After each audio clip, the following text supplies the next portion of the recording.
Let's talk now about visual perception and how we organize things that we see. Perception is how information is acquired from the world and then transformed into experiences. So how do we perceive the world? Well, you might think of the five senses: sight, sound, touch, smell, and taste.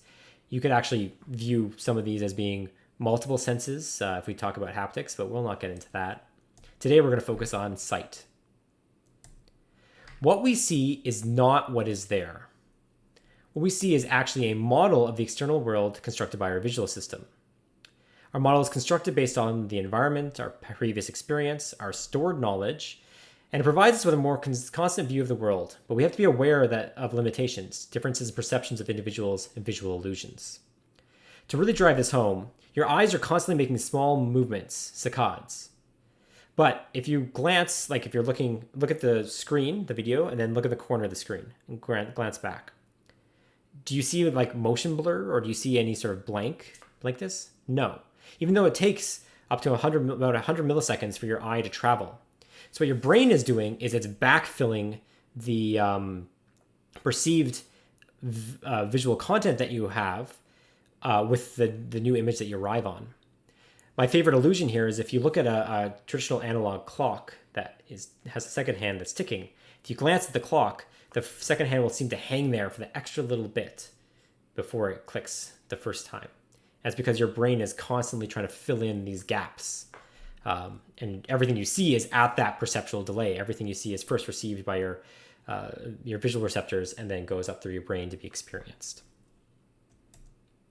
And this leads to visual illusions. One of the classics is figure and ground, where you have the vase in the front, and then you've got two faces, and you can kind of select which one you view.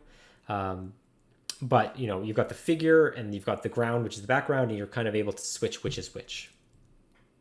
Normally, the brain classifies images by what surrounds a figure, establishing depth and other relationships. If one object surrounds another, the surrounding object is usually seen as a figure, and presumably further away, and hence background, that's viewed as the ground. But when they're equally weighted and there's some ambiguity, you get these illusions where you have variable interpretations of what you can see. I'm going to introduce a term to you, Gestalt. This is German for shape or figure, but as the term is used in psychology, it implies the idea of perception in context. It means we don't see things in isolation, but as parts of a whole. And this comes from a subfield of psychology called Gestalt psychology, which was very important historically. We organize things into meaningful units using proximity, where we group things by distance and location. Similarity, we group by type. Symmetry, we group by meaning. Continuity, we group by flow of lines, so alignment. And closure, we perceive shapes that are not completely there. Let's go through each of these and provide an example. So here we have three groups of lines, and we have three clusters of circles. And you can view this because of the proximity. You have close proximity between two lines, and then lots of distance between the pairs of lines. And so your brain automatically organizes it into three groups rather than 6 lines. Same for the circles. Similarity.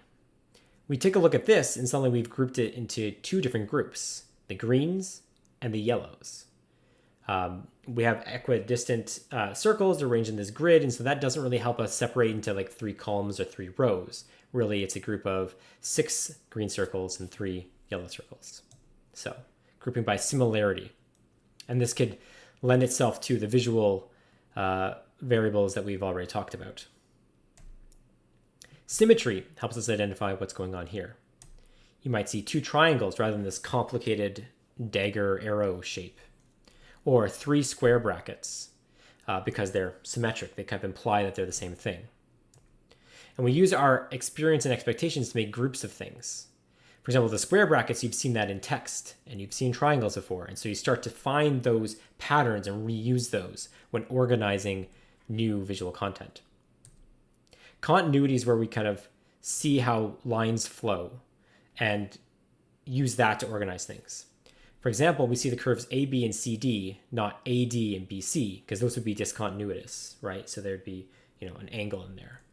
And we see a row and a column, not 2 L-shaped that share a corner. Finally, closure is where we see shapes that aren't there.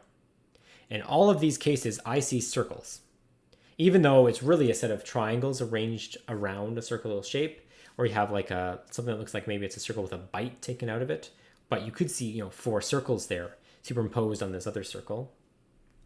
And this dotted line, we then kind of fill in those gaps to enclose it as a circle. So how do we use this in interface design?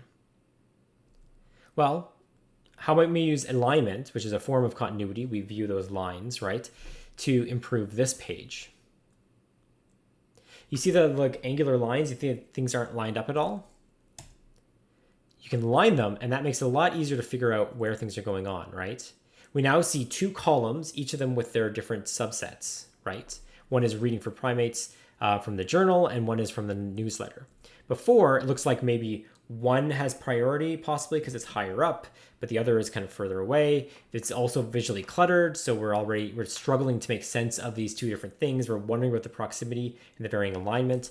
Whereas you have this alignment, we already know, okay, we know that everything's organized into these columns, and that's where we're going to look for our information. So some design implications of visual perception is that we can use graphical representations to enable users to readily distinguish their meaning.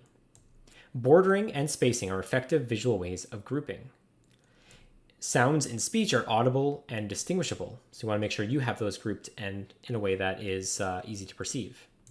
Text should be legible and distinguishable from the background, so you can think about contrast, and you can think about grouping there and emphasizing it if you wanted to actually structure, grouping it in different shapes to be able to recognize how content relates to each other.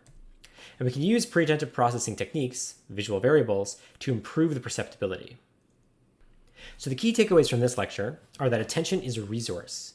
You can use pre-attentive processing to direct attention, but to do so, you want a high degree of difference between the target and non-targets and a low degree of difference between the non-targets and each other. Visual organization can help structure visual interfaces. You can use the phenomena from Gestalt psychology: proximity, similarity, symmetry, continuity, and closure. And this does generalize a bit to other senses. For tactile perception, there are analogies when you're exploring something with touch. These facts can be used to critique or design interfaces, so go ahead and use them. That's it for now. See you next time.